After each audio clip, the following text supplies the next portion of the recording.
I sit here now in the quiet of this room, the same room we once shared, filled with laughter and plans for a future that will never come to pass. The silence is a heavy cloak, a constant reminder of the chaos I unleashed, the trust I shattered, the beautiful thing I carelessly broke. It started subtly, almost imperceptibly, like a tiny crack appearing in a perfectly smooth surface, a surface I had always believed to be unbreakable, our relationship. Michael and I, we had built something strong, or so I thought.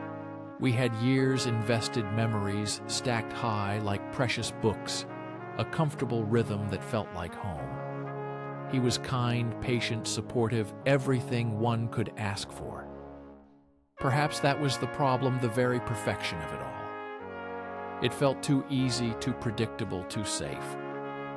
I know it sounds like a pathetic excuse, an attempt to rationalize the unforgivable, but in my twisted mind at the time, it made a strange kind of sense. I convinced myself I was missing something, a spark, a thrill, an adventure.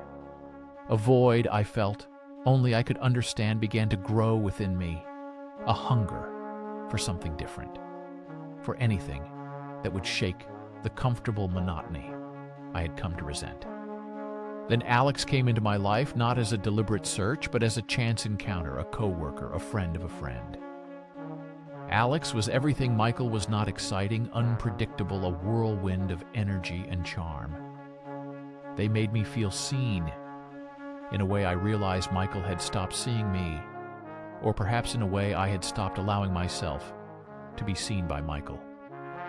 Our conversations were electric late nights, spent laughing over silly jokes, sharing deepest fears.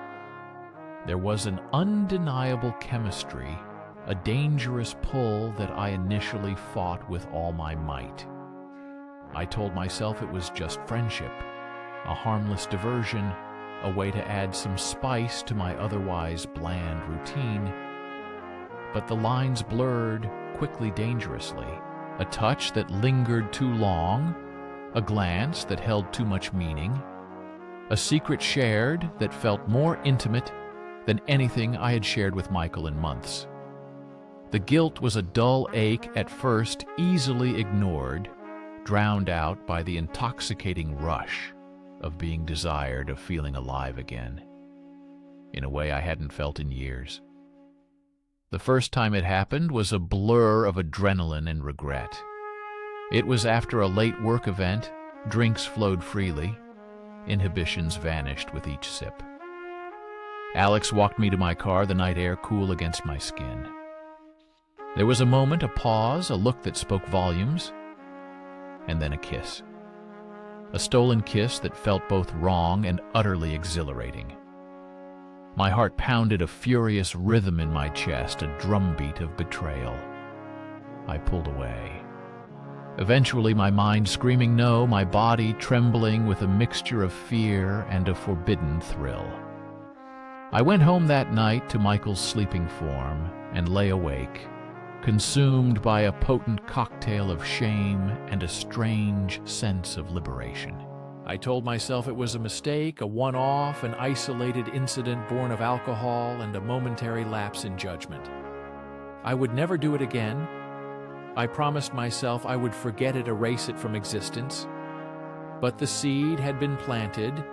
The Pandora's box had been opened.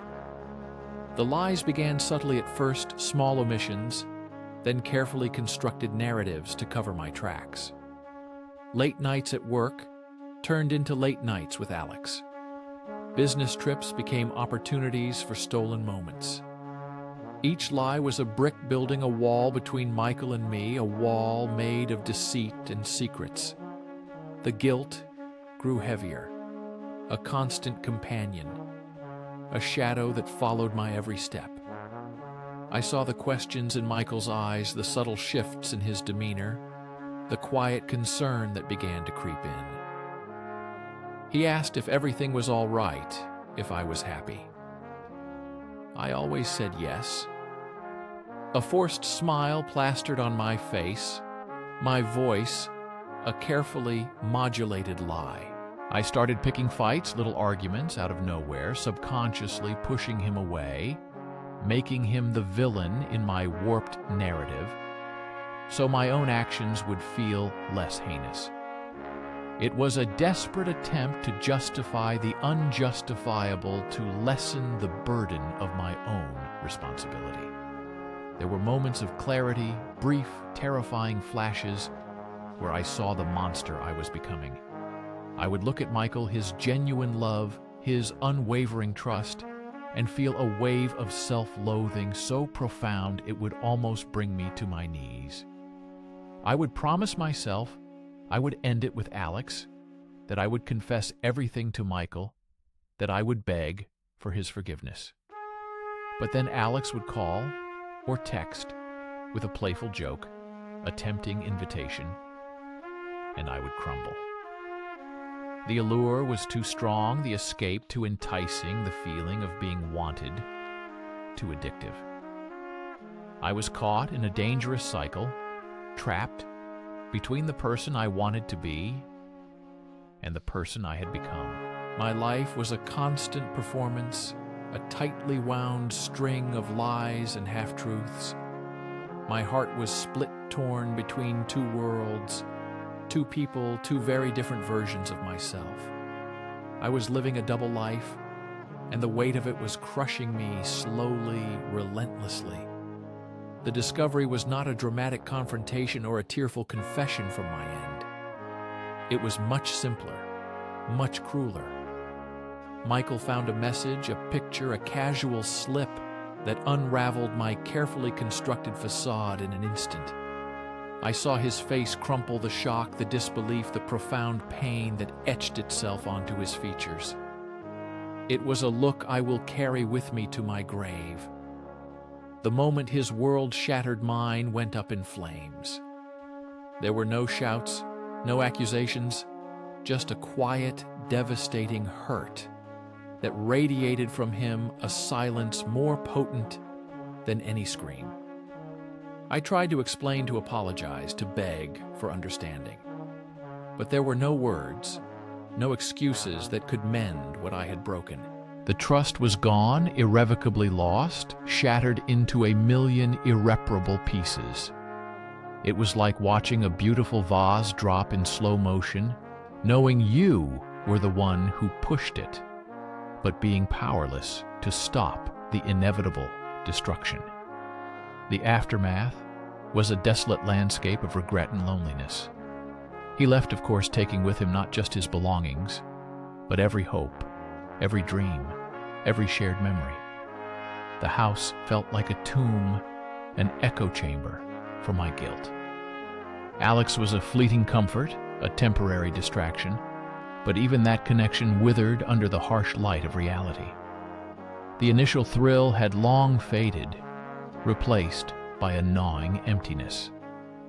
I realized then, with horrifying clarity, that I had not only betrayed Michael, but I had also betrayed myself, the person I thought I was, the values I claimed to hold dear. I traded genuine love and stability for a fleeting thrill, for an ephemeral validation that left me feeling more empty than before. The adventure I sought had led me to a wilderness of my own, making a place where I was forced to confront the wreckage of my choices. Years have passed since then, but the scars remain deep and unhealed. I have tried to move on, to rebuild my life, to find new connections. But the shadow of my past actions follows me, a constant reminder of the pain I inflicted.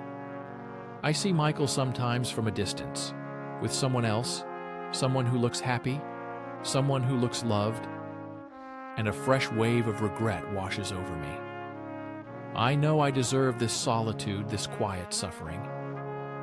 I understand now that true love is not about endless excitement or constant thrill, but about unwavering trust, mutual respect, and the courage to navigate the difficult moments together. It is about choosing your partner every single day, even when it feels mundane, even when the grass seems greener somewhere else. I failed that test catastrophically. This story, this confession is not for sympathy, not for absolution. It is a warning, a cautionary tale for anyone who might find themselves walking a similar path.